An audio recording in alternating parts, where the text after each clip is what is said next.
우리 설교 전에 본 영상은 우리 CGN TV에 방영되었던 영향력 있는 사람들에 나온 한 파트입니다. 세상 곳곳에는 자신의 일에 최선을 다하면서 하나님을 드높이고 또 영향력을 나타내는 사람들이 있습니다.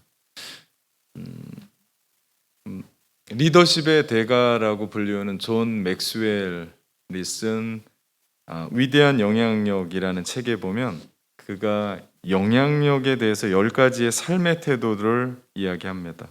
첫째가요, 매 순간 진실하라.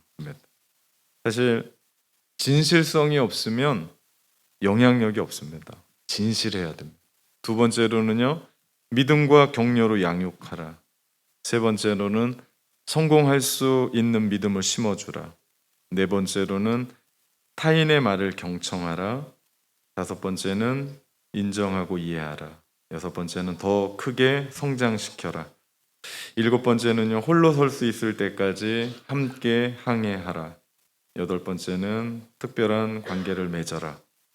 아홉 번째는 고난을 부여해라. 그리고 마지막 열 번째, 또 다른 리더를 양성하라. 참 흥미로운 것은 이 모든 첫 시작의 이니셜 첫 번째 단어를 조합해 보면 인플루언서, 영향력 있는 사람들이 됩니다. 지난 시간 우리가 나눴던 산상수훈의 8복, 우리 8가지 복을 예수님이 선언하셨는데 그것은 8부류의 복받을 만한 사람들을 이야기한 것이 아니고 바로 예수님의 성품을 닮은 크리스천을 말씀한 겁니다. 그런 예수님을 닮은 그런 우리가 세상을 어떻게 살아야 될 것인가? 세상과 하나님과의 관계 안에서, 나 자신과의 관계 안에서 우리는 어떤 존재고 어떤 행동을 해야 되는지를 구체적으로 말씀해 주시는데 그 첫 번째 말씀이 소금과 빛에 대한 말씀입니다. 우리 예수님의 말씀을 통해서 그리스도인들이 그리고 우리의 교회가 그리고 성도 한 사람 한 사람들이 어떤 선한 영향력을 끼치며 이 땅을 살아야 되는지에 대해서 주님은 말씀하고 계십니다. 그 첫 번째가 소금에 대한 이야기입니다. 오늘 본문 13절 말씀해 보니까 너희는 세상의 소금이니 라고 말씀하죠. 소금은 예로부터 귀했습니다. 로마 시대의 군인들에게 급료로 주는 것이 소금이었어요. 그래서 그 단어가 라틴어로 살라리움인데 그것의 어원이 바로 셀러리로 연결되는 것을 우리는 보게 됩니다. 소금의 가치는 금의 가치와 엇비슷해서 하얀 금이라고 불릴 정도로 소금은 귀했습니다. 그만큼 가치가 있었죠.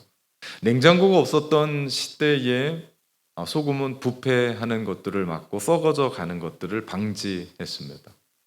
12%의 소금물에 자반이라고 그러죠. 금방 상할 것 같은 생선을 집어넣어서 절이면 썩지 않습니다.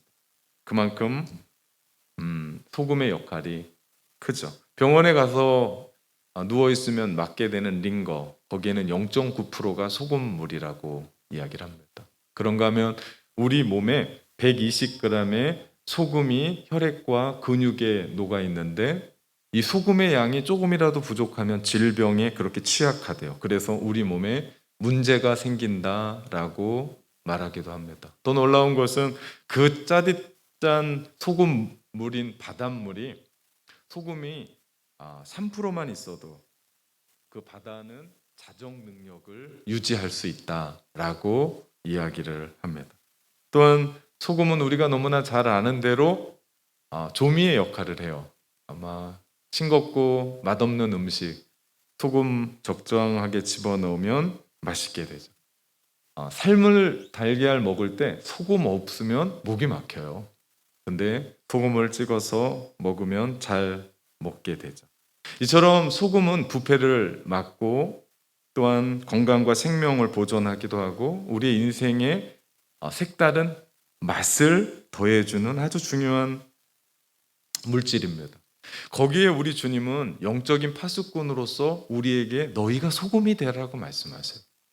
이 말씀이 얼마나 놀라운지 몰라요. 너희가 세상 썩어져가는 세상의 부패를 막고 너희가 이 세상 주님 때문에 살만 나는 세상, 만난 인생이 될 수 있도록 너희가 소금의 역할을 감당하라고 영향력 있는 삶을 살으라고 우리 가운데 말씀합니다.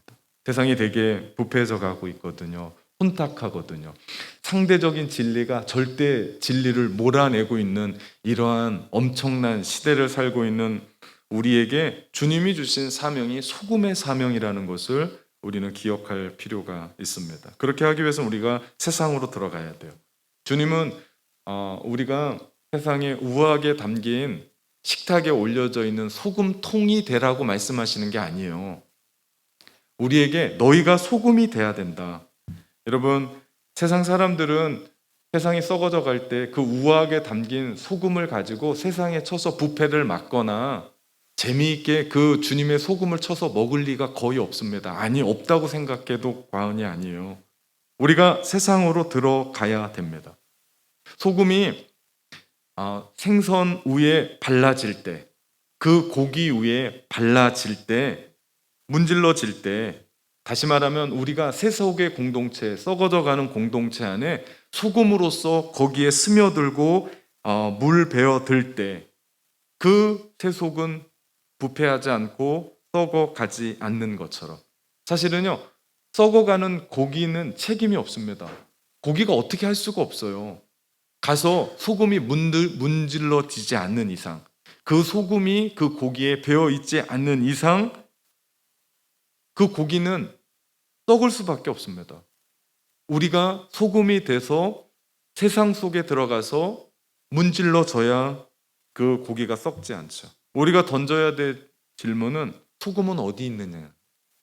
그 소금은 어디에 있는가? 소금은요, 복음 안에 있습니다. 썩어져 가는 세상을 구원할 수 있는 길은 오직 예수 그리스도밖에 없습니다. 그 주님으로 세상이 변해야 돼요. 소금에 절이면요, 우리 고기 입장에서 보면 아주 쓰라립니다. 아주 힘이 드는 거예요. 그 자반 고등어, 생선이 절여진다고 생각해 보십시오. 생선 입장에서 보면 이거 여간 쉽지 않은 겁니다. 주님이 세상이 주님으로 말미암아 변해돼야 되려면 그 소금으로 말미암아 절여져야 되는데 쓰라려요. 세상은 우리로 하여금 너희 왜 이렇게 쓰게 하냐 라고 비난할 줄 모르지만 마땅히 그렇게 해야 됩니다. 이것이 하나님의 진리를 전하는 거죠. 복음이 전파되고 사람들을 돕기 원하면 그 소금을 그 상처에 문질러야 되고 문제 이면에 문제를 드러내야 되고 옳지 않은 것에 대해서 옳지 않다라고 얘기해야 됩니다. 근데 이거 누가 좋아하냐고요. 세상은 그냥 덮어버리고 넘어가줬으면 합니다. 그거 끄집어 들이지 않고 그거 문제 삼지 않기를 바랍니다. 근데 그거 아십니까? 그거 그대로 놔두고 썩어버리면 그 다음에는 답이 없어요. 사람은 온몸이 썩어 죽는 경우는 없습니다. 한 곳이 부패되고 썩으면 그 사람은 죽어요. 그것을 살리기 위해서는 도려내야 되고 수술해야 됩니다. 나중이 되면 늦습니다. 이미 때는 늦는 거예요. 그렇기 때문에 지금 아플 수 있고 그것 때문에 관계가 깨질 수 있을지 모르지만 주님이 우리 가운데 말씀하셨던 그 소금의 역할을 감당하는 것, 이것이 우리의 사명이죠. 우리 한 번은 서진이가 놀다가 그 못과 같은 날카로운 쇠에 손이 살짝 비었습니다. 그 피가 조금 났어요. 그래서 제가 재빠르게 집에 있는 알코올 솜으로 소독을 했습니다. 서진이의 생각에는 아빠가 우리 집에서 자기를 가장 사랑하니까 그 데일밴드 하나 이렇게 붙여줄 줄 알았나 봐요. 이놈이 독합니다. 그 얼마나 쓰라리였겠어요. 그 알코올 솜을 이렇게 불렀더니 아빠가 어떻게 이럴 수 있냐는 듯이 소리도 안 내고 그냥 눈물만, 그 달기똥 같은 눈물만 뚝뚝뚝 막 떨어뜨려요. 그래서 제가 웃으면서 아프냐 그랬더니 아프대요. 쓰라립냐 그랬더니 쓰라립대요. 이거 하지 말까 그랬더니 하지 말래요. 아빠가 이럴 줄 몰랐다라는 표정입니다. 왜 그렇게 합니까? 혹시 모를 그 쇠로 말미암아 그 쇠로 어떤 병균이 그 안에 들어가면 안 되니까 그렇게 대주고 미연에 방지하는 겁니다. 그 아이가 아파도 눈물이 나도 쓰라려도 그렇게 할 수밖에 없는 거죠. 세상을 향하여 주님이 우리 가운데 너희 소금 되라고 하신 말씀이 바로 이런 겁니다. 소금의 역할을 감당했었던 우리 민족의 한국 교회의 과거의 역사가 있었습니다. 한국 교회가 암울했었던 구한말, 이건 대한민국이 아니고 대한제국이 막 시작했던, 조선시대가 끝나고 대한제국이 막 시작했었던, 그리고 일제가 한국을 침탈했었던 바로 그때의 이야기입니다. 한국 교회는 마치 민족의 소금과 같았습니다. 당시 그 교회는 전국에 학교를 500개를 세웠고 병원과 고아원을 세웠고, 그때 당시 한국의 인구가 2천만이었습니다. 그 중에 100분의 1이 그리스도인들이었어요. 20만밖에 되지 않았어요. 그 사람들이 1991년, 1919년 3월 1일 김이 독립선언문 작성하고 3.1 운동에 만세운동할 때, 독립운동할 때 그 기독교인들이 그 만세운동을 주도했습니다.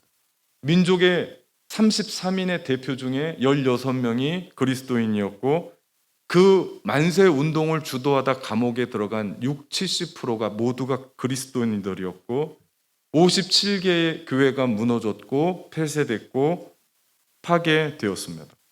그런데요, 정말 놀라운 것은 그렇게 민족의 소금의 역할을 했었던 교회, 정말 연약했었던 교회였거든요. 100분의 1밖에 안 되는 그런 교회였거든요. 그런데요, 어떤 일이 일어났습니까? 교회는 부흥했고 사람들로부터 존경을 받았습니다. 그러던 교회가 1970년대에 이르게 되자 교회는 사회 쪽이 아니고 교회 안으로 눈을 돌리기 시작했습니다. 그래서 교회 안에서만 즐겁고 행복했어요. 교세는 성장했습니다. 교회가요, 1970년대부터 80년대 중반까지 교회가 엄청난 상승세를 올렸습니다. 근데 문제는 뭐였습니까?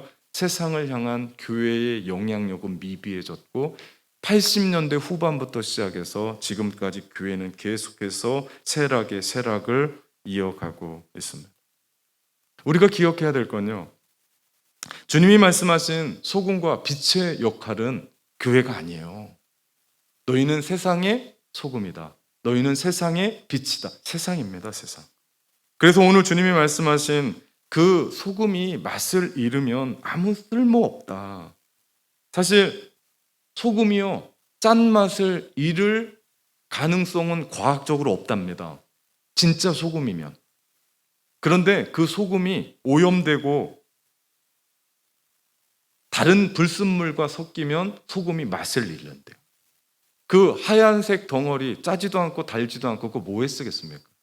밖에 던져져서 사람들에게 밟힐 뿐이다라고 예수님이 말씀하십니다. 오늘 예수님이 말씀하신 소금이 맛을 잃을 때, 교회와 성도들이 타락했을 때, 자신의 본분을 망각했을 때, 내가 예배 드려야 되는데 예배자로 서지 않았을 때, 내가 누군지를 간과했을 때, 세상과 타협하고 어깨동무했을 때, 그 사람이 그리스도인이냐, 그리스도께 속한 사람이냐, 세상에 속한 사람이냐 구분이 안 될 때, 양다리 거칠 때, 그리스도인으로서 전혀 표시가 나지 않을 때, 예수님이 말씀하신 것처럼 경건의 모양은 있지만 경건의 능력이 없을 때를 이야기합니다. 맛을 잃은 소금이죠. 그렇게 되면요, 버려질 뿐만 아니라 발패입니다. 주님이 말씀하신 거예요. 오늘날의 교회가 땅에 떨어진 듯 그 위신이 실추되고 교회의 이름이 사람들의 입에서 오르락 내리락 하면서 발에 밟힐 지경에, 아니 밟히고 있습니다. 그렇다고 하나님이 없는 게 아니에요. 그렇다고 예수님이 하신 일이 떨어진 게 아니에요. 교회가, 우리가 잘못 살아서. 왜요? 세상의 소금의 역할을 감당하지 못하고 빛의 역할을 감당하지 못한 우리 가운데 주님이 말씀하셨던 그대로입니다. 본질에 충실하지 못하니 교회가 교회가 아니고 성도가 성도가 아니게 되더라. 이제는 회복해야 돼요. 우리가 회복해야 될 것은 우리가 소금이라는 사실이에요. 이것도 모르고 살아가는 사람들이 있어요. 여러분, 우린 소금입니다. 주님이 말씀하셨던 세상의 소금이에요. 세상의 부패를 막아내야 될 사람이 우리고, 세상에 주님 때문에 살맛나는 세상을 만들어야 되는 역할을 하는 사람이 우리고, 그러면서 세상에 들어가서 그런 역할을 하면서도 변하지 말아야 될 사람들이 우리라는 겁니다. 두 번째로는요, 주님이 소금을 이야기하신 다음에 너희는 세상의 빛이라고 말씀하세요. 14절 말씀해 보니까 너희는 세상의 빛이라 산 위에 있는 동네가 숨겨지지 못할 것이요 말씀합니다. 이건 점층 구조예요. 안에서 밖으로 나오는 소금과 빛의 이야기. 여러분, 빛에는 어둠이 없습니다. 왜냐하면 빛을 데리고 어둠을 소개시켜 주려고 해도 빛이 들어가는 순간 어둠은 사라져 버리기 때문입니다. 그 빛이 있을 때 우리는 사물을 구분합니다. 넘어지지 않아요. 실족하지 않습니다. 마치 칠흑과 같은 어두운 밤 바닷가에 등대가 외로이 홀로 서서 배들의 길잡이가 되어주는 것처럼 우리 교회가, 그리스도인들이 그런 역할을 감당해야 된다는 것. 미국의 정치인 벤자민 플랭클린은 자기가 사는 집 앞에 선반을 만들고 등불을 켜줬대요. 사람들이 의아하게 생각했습니다. 그 당시에는 이 기름도 아까웠을 뿐더러 등불을 집 안에 들여서 켰지 밖에다 내놓고 켜는 경우가 거의 없었기 때문입니다. 그래서 사람들이 낭비라고 생각했어요. 그렇게 한 주가 지나고 한 달이 지나면서 사람들이 깨닫기를 시작했어요. 밤길을 걸어 다니면서 넘어지질 않는 거예요. 그리고 멀리 있으면서도 어디쯤 내가 가고 있다라고 하는 방향을 그 빛을 통해서 볼 수 있었던 겁니다. 그러자 한두 사람들이 집 바깥에 등불을 매달기 시작했고 길거리가 환하게 되었습니다. 이것이 오늘날 가로등의 시작이라고 하는데요. 그리스도인들이 이렇게 영향력을 미쳐야 돼요. 선한 영향력. 그 누가 낭비라고 이야기하는 것을 집 밖에 걸어두면서 누구 하나 넘어지지 않고 어디가 어딘지를 구분할 수 있도록 선한 영향력의 등불을 켜서 우리가 매달아 놓는 겁니다. 특별히 예수님은 그리스도의 위치를 말씀하세요. 그런 점에서 오늘 예수님 말씀하셨던 산 위의 동네다라고 말씀합니다. 이건 은유의 표현인데요. 그리스도인의 삶은 세상 사람들이 딱 보기에 편해요. 산 위의 동네, 안 드러날 리가 없습니다. 안 보일 수가 없어요. 여러분, 우리가 어떻게 예배드리고 여러분이 어떻게 사는지 다 봐요. 여러분의 이웃이 저 사람네는 교회 가는 사람들이야. 저 사람들은 어떤 사람들이야. 여러분, 산 위의 동네가 드러나는 것처럼 여러분의 일거수일투족은 사람들에게 전부 다 읽혀지고 카피되고 있다는 겁니다. 그러니 우리가 주님의 뜻대로 우리 전에 배웠었던 팔복의 말씀처럼 주님을 온전히 닮아가고 또 배워갈 때 그들은 팔복을 들을 리가 없거든요. 마태복음 5장의 산상수훈을 읽을 리가 없어요. 그런데 우리를 통해서 마태복음 5장을 읽게 되고 우리의 삶과 행동을 통해서 그들은 8가지 복의 의미가 뭔지를 깨닫게 되고 예수 그리스도의 성품을 이해하게 되고 읽게 된다는 거예요. 우리가 뭐가 될 때요?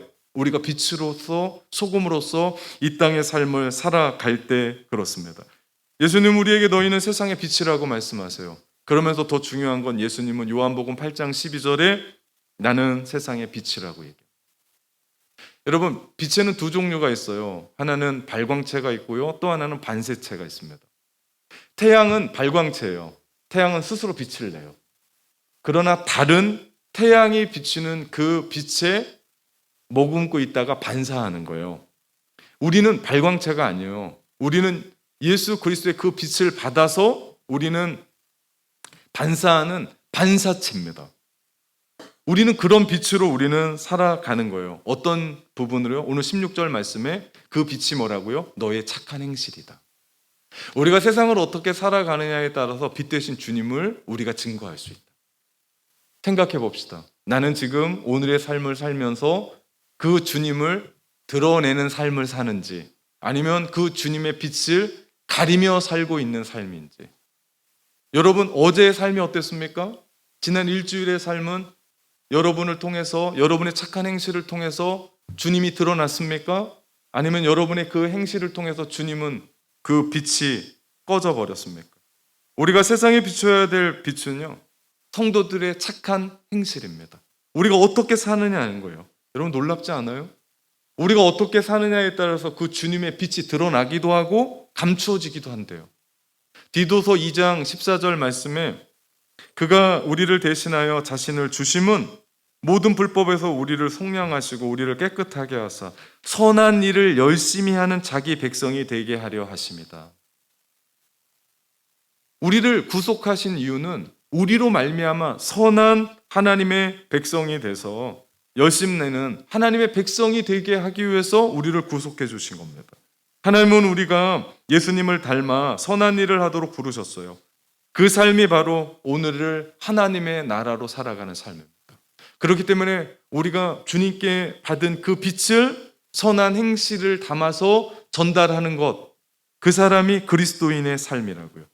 하나님의 나라는 너무나 거창한 것이 아닙니다. 지금 우리의 삶에 하나님의 뜻대로 조그마한 선한 일의 영향력을 여러분이 발견한다면, 누군가를 도와주고 누군가에게 웃어주고 누군가에게 선한 일들을 이루어낸다면 그것은 소금과 빛의 역할을 감당하는 일이라는 거죠. 그렇기 때문에 엄청나게 우리 모두가 어떻게 컷쇼처럼 그 엄청난 연봉을 받고 야구 선수가 되겠습니까? 이런 사람도 있고 이런 사람들도 있는 겁니다. 그렇지만 중요한 건 우리가 크리스천으로서 어떻게 우리의 삶을 드러내는지, 착한 행실을 드러내야 하는지. 이 자리에는 공부하는 학생들이 있습니다. 그들은 공부 열심히 해야 돼요. 정말 밤새도록 인터넷 게임하면 안 되고 밤새도록 주님의 뜻이 뭔지 붙잡고 기도하고 공부해야 돼요. 왜 그렇습니까? 그 공부가 다는 아닌데 그 공부를 통해서 하나님이 우리에게 이 땅을 살아가면서 소금과 빛의 역할을 감당케 하시거든요. 가정을 붙잡고 살아가는 우리 부모님들은 정말 열심히 가정을 지켜야 돼요. 왜? 그 가정을 통해서 하나님은 우리를 이 땅 가운데 빛으로 드러내시거든요. 열심히 직장에 가서 일하고 사업가는 정말 열심히 덕을 세우면서 세금 잘 내고 정말 열심히 돈 벌고 그러면서도 그 일들을 통해서 우리 하나님께 영광을 돌리는 선한 일들을 행할 수 있어야 된다고요. 그 조그만 일들이 모아져서 주님이 우리를 보실 때 소금과 빛의 역할을 감당하는 일, 이건요 그냥 우리가 한번 해보자 해서는 안 되고요. 팔복에서 이야기했었던 것처럼 예수님의 온전한 그 성품, 주님을 닮아가고자 하는 그 성품이 우리 가운데 드러날 때 가능하다고요. 우리 교회는 매달 첫째 주 토요일 브라운스베이에서 그 스타벅스 옆에 야외 공연장에서 버스킹 워십을 합니다. 우리 청년들이 정말 열심히 뛰어주고 있고 우리 특별히 은서 청년이 리드를 해 갑니다. 참 의미 있는 일이에요. 한 도시에서 한 지역에서 하나님을 예배하는, 사실 만만치 않습니다. 모든 얘기가 영어로 되고 영어 찬양을 해요. 근데 정말 놀라운 것은 키위들이 그 소리가 들려지면 그 자리에서 함께 예배하고 가고, 다른 나라 사람들이 귀에 익숙한 찬양이 들려지게 되면 그 자리에서 함께 예배하고 격려하고 위로하고, 아 정말 너네 열심히 한다, 정말 귀하다라는 이야기를 해갑니다. 얼마나 감사한지 몰라요. 그렇게 우리가 빛의 역할을 감당하는 겁니다. 작지만 실천하는 겁니다. 우리 다음 달 8월부터는요 제가 그 버스킹 워십이 1시간 정도 이루어지니까 끝나고 우리 그 브라운스베이 그 해변을 우리 그 $2샷 같더니 이렇게 집게 있더라고요. 그거랑 봉투 하나씩 가서 그 쓰레기 한 번씩 줍고 오려고요. 아무도 우리가 누군지 모를 겁니다. 저 사람들이 왜 저러나 그럴지 모를 겁니다. 그럼에도 불구하고 우리가 이 땅을 살아가면서 이 땅 가운데 하나님께서 원하시는 그 일들을 함께 해 나가는 겁니다. 한 목사님한테 요청이 들었어요. 오클랜드에 있는 한 교회, 정말 작은 교회예요. 한 가정, 두 가정밖에 없는 목사님이 우울증에 걸리셨어요. 그러셔서 목회를 못하게 되는 상황이 돼서 6개월 쉬셔야 된대요. 교회에서 도울 수 있겠냐. 제가 그래서 다음 주 정기 직원회 때 안건을 냅니다. 우리 7월에 맥주감사주일 헌금이 거의 1,000불이 들어왔어요. 그거 우리 쓰지 말고 그분 도와주면 좋겠다. 큰 건 아닐 수 있습니다. 우리 교단 아닙니다. 그냥 얼굴 이렇게 한번 뵌 목사님. 그분이라고 목회 열심히 하고 싶은 마음이 없었을까요? 아니, 목사인데 그 우울증 이기고 싶은 마음 없었을까요? 분명히 있었을 겁니다. 근데 안 되는 거예요. 근데 힘든 거예요. 아픈 거예요. 그런 부분에 우리가 함께 동참하고 도와주는 거예요. 우리 작년 락다운 때 교회 요청이 들어왔었습니다. 도와주면 안 되냐. 우리 교회 분들은 아니셨어요. 그 교회가 같이 도와줬습니다. 그 이야기를 함께 했더니 우리 교회 성도들이 저한테 물품을 보내주고 헌금을 보내주고, 그래서 제가 그대로 그것을 전달해 드렸습니다. 지금도 연락이 와요. 그거 갚아야 된다고. 아니라고. 그거 누구한테 갚아야 될지 나는 모르겠다고. 걱정하지 마시라고. 하나님이 주신 거예요. 여러분, 이것이 우리가 이 땅 가운데 살아가면서 조그맣게 움직여가는 거 아닙니까? 우리 작년에 통가에 커다란 화산이 폭발했어요. 우리가 돕는 장애우 선교센터가 완전 화산재로 덮였습니다. 그리고 우리가 함께 돌보는 한 그 장애우 가정이 쓰나미로 말미암아 다 쓸어갔어요. 불태운 곳에는 남는 것이 있는데 물로 한번 쓸어버리면 남는 게 없어요. 다 쓸어가 버렸습니다. 그래서 교회에서 선교 헌금으로 급하게 우리가 5,000불 도와주자고 해서 그 가정을 도왔습니다.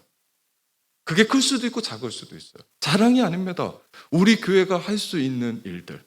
왜 그 목사님이 저한테 그 목사님을 도와주면 안 되겠냐고 요청을 했는지 기도하면서 우리가 들려줬으면 그 일들을 해서 함께 도와주는, 이게 소금과 빛의 역할을 감당하는 거 아니겠습니까? 이 일들에 대해서 제가 너무나 기쁜 건 그 사람만 어렵냐라고 묻는 성도가 아무도 없다는 거예요. 왜 거기만 그만큼 도와야 되냐? 다른 나라도 어렵지 않... 이게 무슨 얘기입니까? 돕지 말자는 얘기입니다. 그런데요, 이런 얘기 함께 하면서, 물론 제가 다음 주 직원회 때 반대하지 말라고 제가 설교하는 게 아니에요. 제 마음이 여러분의 마음이에요. 여러분의 마음 가운데 이 이야기들로 함께 움직여가는 것, 이것이 소금과 빛의 삶을 사는 거 아닐까요? 오늘 예수님은 그 등불을 켜서 말 아래 두지 말라고 얘기해요. 이 말은요, 그 타고 다니는 말이 아니에요. 그 어린 아이들 때문에 그 준비했는데, 이게 곡식을 재는 그 도구예요, 도구. 말입니다, 이게 말. 예, 저기에다 곡식을 이렇게 한 대, 두 대 대가지고 이렇게 팔고, 그 계량기예요, 계량기. 저기에 등불을 놔두면 빛이 나갈 수가 없어요. 그리고 산소가 부족해서 그 등불은 꺼지게 되죠. 등불은 비춤의 등불이 됩니다. 저기에다 가둬둔다고 등불이 되지 않는 거예요. 왜? 아무에게도 도움이 되지 않기 때문입니다. 우리 예수님 당시에 사해 지역에 살고 있었던 에세네파라고 하는 공동체가 있었어요. 우리로 말하면 교회예요. 근데 이 사람들은 자기들끼리 운둔했어요. 세상과는 절대 같이 하지 않았어요. 그러면서 그들이 자신들을 뭐라고 얘기했냐면 우리는 빛의 자녀들이야. 예수님은 그렇게 생각하지 않았어요. 그들 스스로 빛의 자녀라고 생각할지 모르지만 너희가 그 빛으로 말미암아, 너희의 그 빛으로 말미암아 세상이 변한 게 없으니 너희는 빛의 자녀가 아니라는 거예요. 그들은 등불을 말 아래 두었던 사람들입니다. 그러면 소금과 빛이 어떤 관계가 있기에 주님은 우리로 하여금 팔복의 말씀을 끝나자마자 예수 그리스도의 온전한 성품으로 변화된 너희가 소금과 빛의 삶을 살아야 되는지를 말씀하셨을까요? 우리 어떻게 보면 소금은 보이지 않는 영향력이고 빛은 보이는 영향력이라고 할 수 있습니다. 그런데 이것이 함께 조화돼야 돼요. 함께 상호 보완적이어야 돼요. 근데 소금이든 빛이든 공통점이 있습니다. 그것은 바로 소금이 소금의 역할을 감당하기 위해서는 자신이 녹아져야 돼요. 김치를 담그는데 그 소금 덩어리가 녹지 않고 배추를 절이지 않으면 김치를 어떻게 담요? 우리가 먹는 맛있는 음식에 소금이 녹아져 그 안에 스며들지 않고 소금이 둥둥 떠다닌다면, 두부처럼 떠다닌다면 그거 어떻게 먹습니까? 소금의 역할은요, 녹아지는 거예요. 등불 역시도 마찬가지예요. 자신을 태우는 겁니다. 여기서 얘기하는 게 뭡니까? 희생입니다. 영향력은 희생입니다. 우리 거 포기하지 않고 우리 거 헌신하지 않으면 내려놓지 않으면 영향력은 없다라는 거예요. 주님이 우리 가운데 말씀하시는 거예요. 우리 거 내려놓고 우리 거 희생하고 이기적으로 개인적인 삶으로 오늘을 살아가는 우리의 시대상으로 살아갈 때는 선한 영향력은 죽었다 깨어나도 할 수가 없습니다.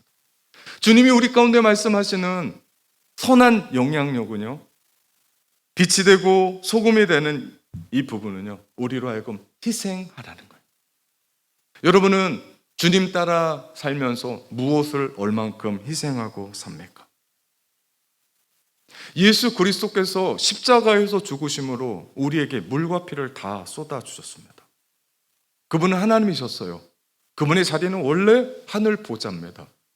그런데 우리를 사랑하셔서 우리 구원하겠다고 낮고 낮은 이 땅 가운데 오셔서 그렇게 오신 것만 해도 감지덕진데 그분이 우리를 위해서 죽으셨어요. 왜? 그 죄를 감당하여 그 죄 때문에 죽어가는 사람들이 살아날 수 있는 방법은 죄 없는 분이 십자가에서 피 흘려셔야만 구원받을 수 있기 때문에 그분은 모든 걸 다 희생하셨습니다. 하나님 되심을 포기하셨어요. 자신의 생명을 포기하셨습니다. 이 땅에 많은 사람들은 다 살라와요. 이렇게 사는 것도 살려고 사는 거잖아요. 그런데 주님은 이 땅에 오신 사명은 죽으려고 오셨습니다. 죽으려고 오셨어요. 우리를 사랑하셔서 죽으려고 이 땅 가운데 오셨습니다. 그래서 그분을 믿는 모든 사람들은 지금까지 졌던 모든 죄는 용서받고 하나님의 자녀가 되고 구원함을 입은 겁니다. 그렇다면 그 주님의 그 큰 사랑을 받고 구원받은 우리가 어떻게 살아야 되나? 주님처럼 살아야 되는 거 아니에요? 주님이 우리 가운데 모든 걸 희생하고 헌신했고 섬기셨던 것처럼 우리도 우리 가운데 우리의 삶의 조그만 모퉁이 안에서 사람들은 내가 누군지 모를 겁니다. 그럼에도 불구하고 내가 있는 그 자리, 거기가 가정입니다. 거기가 학교입니다. 거기가 직장이에요. 사업장이에요. 사회의 그 한 속에서 소금으로 녹아지기를 원하고 내가 살아가는 발붙이고 호흡하는 그곳에서 주님 때문에 빛으로 살아가는 작은 등불이 되기를 원합니다. 조그만 등불이 되기를 원해요. 우리 이 자리에 모인 우리 모든 성도들이 각자 여러분의 자리에서 여러분의 집 앞에 등불을 세워서 어두워가는 세상을 비칠 때 사람들은 웃기다고 얘기할지 모릅니다. 그러나 그 선한 영향력이 번져나가게 될 거고 그 선한 영향력이 결국 사람들 실족하지 않게 될 거고 사람들이 방향을 찾게 될 거고 결국 주님을 알아보게 될 줄 믿습니다. 그렇게 할 때 어떤 일이 일어납니까? 16절 그들로 너희 착한 행실을 보고 하늘에 계신 너희 아버지께 영광을 돌리게 하라. 우리가 그렇게 살아가는 삶이요 하나님께 영광 돌리는 삶이에요. 하나님을 기쁘시게 하는 삶이라고요. 여러분 우리가 무엇으로 하나님께 영광을 돌리겠습니까? 공부 잘해서 큰 사람이 되고 위대한 인물이 되고 돈 많이 벌어서 하나님 나라를 위해서 엄청난 일을 할 때요? 좋습니다. 그거 안 되면요, 공부도 잘 못하고 위대한 인물도 못 되고 돈도 많이 못 벌면요, 그럼 포기해야 됩니까? 아니요. 우리의 삶의 그 자리, 주님이 우리 가운데 허락하셨던 그 삶의 자리에서 주님의 사랑을 받은 그대로, 십자가의 그 사랑 받은 그대로 나도 그 삶 속에서 실천하는 그 십자가의 사랑, 이것이 소금과 빛의 사명 아니겠습니까? 그 삶 살아낼 때 우리 하나님 영광 받으시고 우리 하나님 기뻐하실 줄 믿습니다. 오늘 리브가 시스터즈들이 헌신을 다짐합니다. 교회에서 가장 젊은 시스터즈들이요, 비록 나이는 어릴지 모릅니다. 그런데 얼마나 성숙한지 몰라요. 아이들 똑소리 나게 키웁니다. 남편들 얼마나 싹싹하게. 저는 남들이 리브가 시스터즈 참 남편들에게 잘해 그럴 줄 알았더니 자기들의 입으로 자기들이 남편을 잘 섬긴대요. 이 부분은 남편들에게 물어봐야 돼요. 나중에 제가 물어보겠습니다. 남편들 잘 섬겨요. 왜 그러냐면 남편들이 되게 저 보면 웃습니다. 애처롭게 웃는 건지 기뻐서 웃는 건지 행복해서 웃는 건지 잘 모르겠는데 하여튼 저만 보면 웃어요. 다음에 한번 밥 사주면서 물어봐야겠어요. 왜 이렇게 나보고 웃냐고. 하여튼 리브가 시스터즈들 정말 잘합니다. 여기서 그치면 안 돼요. 여러분의 삶이 이제는 주님의 말씀처럼 세상의 소금과 빛으로 나아가야 됩니다. 그럴 때 여러분을 통해 여러분의 자녀가 그리고 여러분의 남편이 행복한 것처럼 하나님이 여러분의 그 헌신과 소금과 빛의 사명을 통해서 하나님이 웃게 될 거고 하나님 영광 받으실 거고 그 일들로 말미암아 세상은 정결하게 될 거고 밝아지게 될 줄 믿습니다. 이런 사명을 감당하며 귀하게 하나님께 쓰임 받는 우리 리브가 시스터즈 되기를 주님의 이름으로 축원합니다. 사랑하는 참된 가족 여러분, 그리고 리브가 시스터즈 여러분, 우리가 소금과 빛으로 오늘을 하나님의 나라로 살아갑시다. 아멘.